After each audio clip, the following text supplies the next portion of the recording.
अस्सलाम वालेकुम नाजरीन, आज हम आपको बताने वाले हैं कोरोना वायरस पाकिस्तान में पहुंचा है।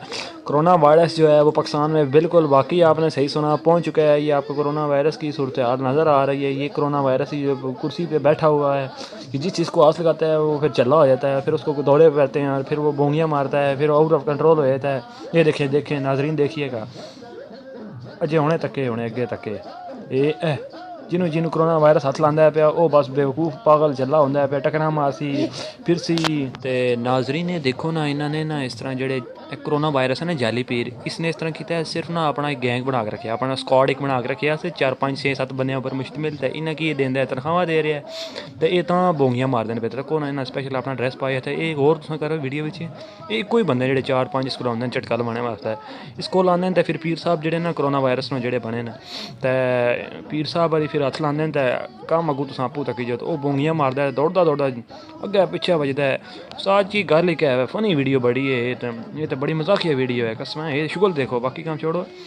तुसाने इस तरह का शुगल अज थोड़ी जिंदगी किधर नहीं देखा होना। ए देखो मारे इस पीर ने गोड़ियां सट मारी, पीर भी आखदा सी ओह क्या चला होए। ये पीर साहब आपस की गल है, ये टकाना क्या चाहते हैं, मतलब कि ए बिजली पै गई है वो तक बाबे ने पिछे मार के जा गया। कैसी बिजली पई है, ओए होए आह क्या बात है भाई। तो डानस चेक करो, दूजी बारी झटका लवाना है, त्रीजी हुण करंट आया चो। भाई रियादन मैं पिछे रह गया, मैं भी लाओ हाथ। भाई जान पीर साहब ने अपने स्पेशल गाने बनवाए हैं, तो पिछे लवाए हैं बुफर महंगा खरीद के। तो पीर साहब ने अपने जोड़े गाने उन्होंने फिर लगे हैं, तो भाई जान सब मस्त होए हैं। क्या बात है, बिजली पै गई है, ये 5 चढ़ती लोगों की भी चीर पार चढ़ती है जेड़े चढ़ाएगा। क्या बात है। अच्छा ये पीर साहब जोड़े ना, इन्हों फिर असी बिजली ला पीर साहब आख सकते हैं। तो मैनू यार कसम शक पैंदा ये कोरोना वायरस ये बंदा ही है, ये थ्रू ही चाइना चपड़िया होएगा। ए देखो क्या बात है, ओए हो बेटा ए भाई है ना, ए भाई तुम उस्ताद जी इससे ध्यान रखना, ये बहुत शुगर लाएगा। ये तुम देखे गौर ना देखे, ये नागन भी बनेगा जे। नागन डांस जो ना अज तो बाद खत्म करा के अस इससे करा छुड़ना तके तके इदा शुगर चक्कर है, इदा तुम शुगर चेक करना है, ठीक है। ये कोरोना वायरस तो भी ना, एक कोरोना वायरस की भी नस्ल एक किस्म निकल आई है। देखे देखे देखे उस्ताद जी ये चेक करो, ये देखो देखो देखो जी ये आएगा, ये शुगर लेदा चेक करो। ये हुणे नागन बनने वाला है। तो सब जो बनेगा तो मोबाइल थोड़ा दूर रखना है, ये तुम डर जो मोबाइल टैक टच भज जाएगा थोड़ा, ठीक है। ए देखो ए बड़ा मस्त जहा बंदा है, ये बस आराम नाल ना पिछू मारे ठुडा उन्होंने भी। वो देखो सब किधर बढ़ गया, ये बंदे भी सब बढ़ता है पिया।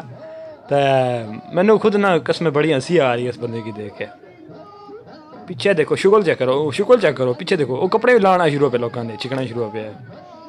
क्या बात है, पीर साहब बड़ी खुश नो जाए ले पीर भी आप, वो भी बस खुश है, गाने बाजे लगे हैं, मैं भी नचन कूदन लगे हैं, तो लोगों की मैं बेवकूफ़ बनाए है।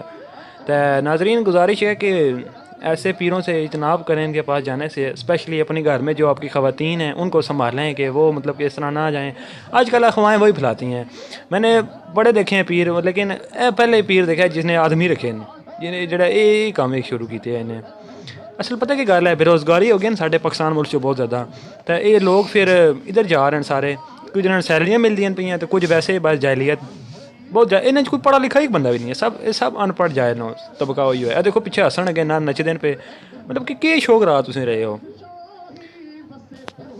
साडा फेवरेट जो नागन सी ना, वही मट्ठा हुण पै गया है, मट्ठा पै गया नागन सब चारा मट्ठा पै गया।